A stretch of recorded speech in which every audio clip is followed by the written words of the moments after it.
Շիրակի թեմի առաջնորդ Միքայել Սրբազանի խափանման միջոցը փոխվեց։ Վերաքննիչ դատարանն այն փոխարինեց տնային կալանքով։ Դատարանն արգելեց Սրբազան հորը տնից բացակայել, արգելվեց նաև ընդունել հյուրեր, հեռախոսային խոսակցություններ ունենալ եւ նամակագրություն վարել։ Նշված սահմանափակումները չեն վերաբերում միայն պաշտպաններին, Շիրակի թեմի հոգևոր դասի մեկ ծառայողի եւ Սրբազանի եղբորորդուն, որը նաև իր խնամակալն է։ Բացառություն են նաև անհրաժեշտության դեպքում բուժանձնակազմի հետ շփումը,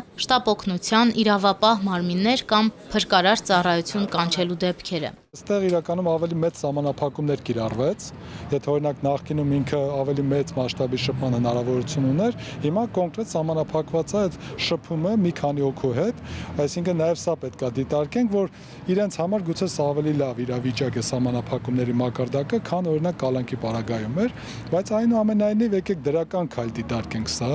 եւ փորձենք հետագայում նաև հենց այդ ուղղությամբ գնալով փորձել նաև սանից ազատվել,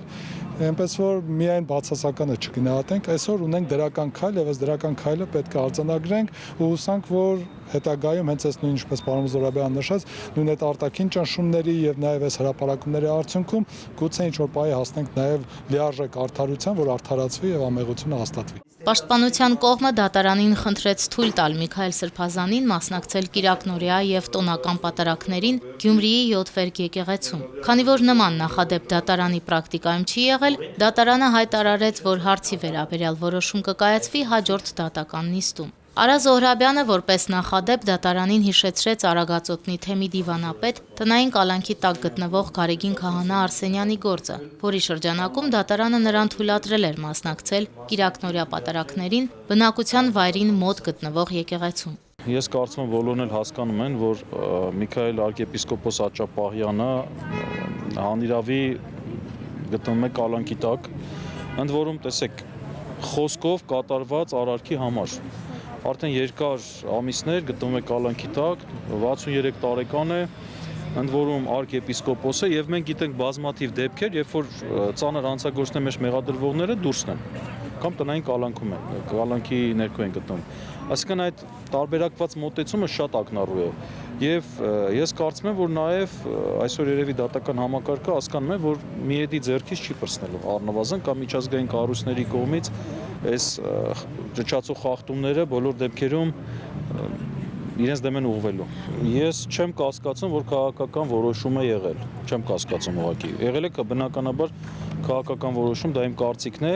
բայց քաղաքական որոշումը կարող է լինել նաև արտաքին ճնշումներից, միջազգային կառույցների իրավունքի ճնշումներից, հանրության լրագրողների, այս բոլորի արդյունքն է, որտեղ եթե դուք այս լուսաբանումները չանեիք, մարդիկ տարբեր տեղերից եւ տարբեր տրամաչափի փաստարկներ չներկայացնեն, ես կարծում եմ մենք ունենենք նույն վիճակը։ Այսինքն այս դրական ճնշումը բնականաբար ինչ որ քաղաքական իրենց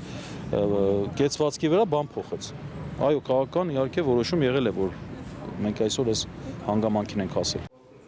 Միքայել Սրբազանն իր իրավունքների խախտման հարցով դիմել է Մարդու իրավունքների եվրոպական դատարան։ Գանգատում նշվում են անօրինական կալանավորման, արտահայտվելու ազատության խախտման, ինչպես նաև ազատությունից զրկելու եւ քրեական հետապնդումը քաղաքական նպատակներով իրականացնելու վերաբերյալ փաստեր։ Հոդված 18-ը դա ըստ էության պետքա փոխկապակցված լինի հիմնարար որևէ խախտման հետ, օրինակի համար այս պարագայում ազատության իրավունքի խախտման հետ, որը որ ունի ըստ էության այլ ենթատեքստ, այս պարագայում մենք քաղաքական ենթատեքստ ենք տեսնում եւ այս համակցության մեջ է դիտարկվում, բայց քանի որ այդ հարցով, ինչպես պարոն Զորաբյանը ասաց, առանձին անդրադարձ կատարելու ենք, կփորձենք ավելի դետալային դրան անդրադառնանք, որ sense ավելի մանրամասն հասկանալի լինի։ Խախտումները ակնհայտ են, ճճացող խախտումներ են, վստահ եմ, որ միեդում հաջողություն են գրանցել, ունեմ այդ վստահությունը։ Սրբազան հորը կտեղափոխեն Իզմիրլյան բժշկական կենտրոն։ Նա դեռևս հետ վիրահատական շրջանում է, բժիշկների հսկողության տակ։ Սրբազանին նոր վիրահատություն է սպասվում։ Փաստաբանները հայտնեցին, որ բժիշկների ցուցումով փետրվարի 10-ին նախատեսված վիրահատությունը կհետաձգվի։ Հաջորդ նիստին կքննվի նաև Սրբազան հոր պատժաչափի հարցը։ Հիշեցնենք, դատախազությունը պահանջում է երկարացնել 2 տարվա կալանքը եւս 6 ամսով։ Իսկ պաշտպանության կողմի պահանջն է բեկանել առաջին ատյանի դատավճիռը, ազատ արձակել Սրբազան հորը եւ նրան անմեղ ճանաչել։ Անուշ Առաքելյան, Վռամ Խանամիրյան, Եկեղեցական կյանք։